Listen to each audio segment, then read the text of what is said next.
BSNL ಒಂದು ಕಾಲದಲ್ಲಿ ಎಲ್ಲರ ಮೊಬೈಲ್ನಲ್ಲಿ ರಾರಾಜಿಸಿದ ಸಿಮ್. ಹಳ್ಳಿಯೂ ಈ BSNL ತಲುಪಿತ್ತು. ಬೇಸಿಕ್ ಸೆಟ್ ಮೊಬೈಲ್ನಲ್ಲಿ ಒಬ್ಬರ ಜೊತೆ ಮಾತನಾಡೋಕೆ ಈ BSNL ಸಹಾಯ ಮಾಡಿತ್ತು. ಆದರೆ ಸರ್ಕಾರಿ ಸ್ವಾಮ್ಯದ ಈ ಕಂಪನಿ ಖಾಸಗಿ ಟೆಲಿಕಾಂ ಕಂಪನಿಗಳೇ ತೀವ್ರ ಸ್ಪರ್ಧೆಯಿಂದಾಗಿ ಮೂಲೆ ಗುಂಪಾಗಿತ್ತು. ಸೋಲಿನ ಸುಳಿಯಲ್ಲಿ ಸಿಲುಕಿತ್ತು. ಜನರಿಗೆ ಸೇವೆ ಕೊಡುವಲ್ಲಿ BSNL ಹಿಂದೆ ಉಳಿದು ಬಿಟ್ಟಿತ್ತು.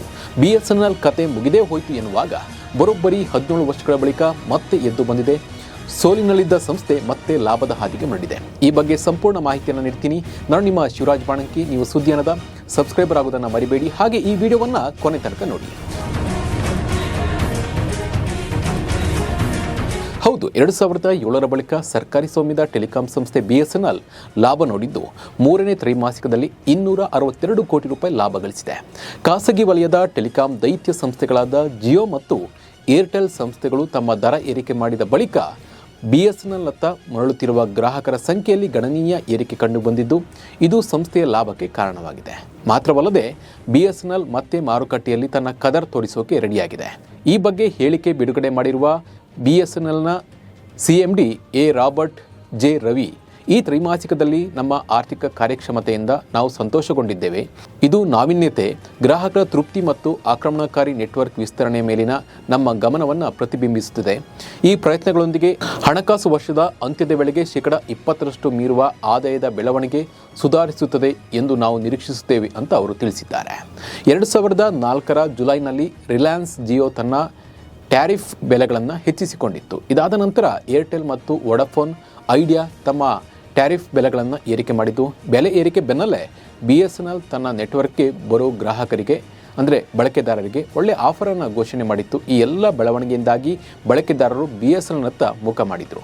ಮತ್ತೊಂದೆಡೆ BSNL 4G ನೆಟ್ವರ್ಕ್ ಅಳವಡಿಕೆಗೆ ಮುಂದಾಗಿದ್ದು ತನ್ನ ವ್ಯಾಪ್ತಿಯನ್ನು ವಿಸ್ತರಿಸಿಕೊಳ್ಳಲು ಸಹ ಆರಂಭಿಸಿತ್ತು. ಇದರಿಂದಾಗಿ BSNL ಬಳಕೆದಾರರ ಸಂಖ್ಯೆ ಏರಿಕೆಯಾಯಿತು. ಈ ಬಾರಿ ಆರ್ಥಿಕ ವರ್ಷ 3ನೇ ತ್ರೈಮಾಸಿಕದಲ್ಲಿ BSNL 262 ಕೋಟಿ ರೂಪಾಯಿ ಲಾಭ ಗಳಿಸಿದೆ. ಈ ಹಣಕಾಸಿನ ವರ್ಷದ ಅಂತ್ಯಕ್ಕೆ ಲಾಭದ ಪ್ರಮಾಣ 20% ಅಧಿಕವಾಗಲಿದೆ ಎಂದು BSNL ವಿಶ್ವಾಸವನ್ನು ವ್ಯಕ್ತಪಡಿಸಿದೆ.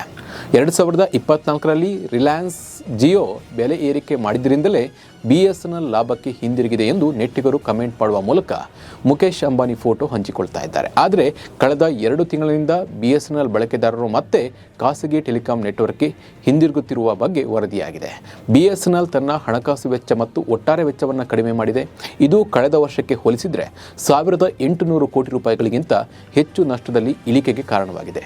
ತನ್ನ ಮೊಬಿಲಿಟಿ ಸೇವೆಗಳ ಆದಾಯವು 15% ಬೆಳೆದರೆ FTTH ಆದಾಯವು 18% ಹೆಚ್ಚಾಗಿದೆ.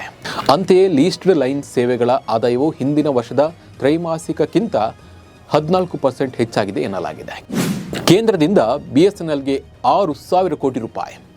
ಈ ತಿಂಗಳ ಆರಂಭದಲ್ಲಿ ಭಾರತ್ ಸಂಚಾರ್ ನಿಗಮ್ ಲಿಮಿಟೆಡ್ ಮತ್ತು ಮಹಾನಗರ ಟೆಲಿಫೋನ್ ನಿಗಮ್ ಲಿಮಿಟೆಡ್ನ 4G ನೆಟ್ವರ್ಕ್ ವಿಸ್ತರಣೆಯನ್ನು ವೇಗಗೊಳಿಸಲು ಕೇಂದ್ರ ಸಚಿವ ಸಂಪುಟ ಸುಮಾರು 6,000 ಕೋಟಿ ರೂಪಾಯಿಗಳನ್ನು ಹಣಕಾಸು ಪ್ಯಾಕೇಜನ್ನು ಅನುಮೋದಿಸಿತ್ತು.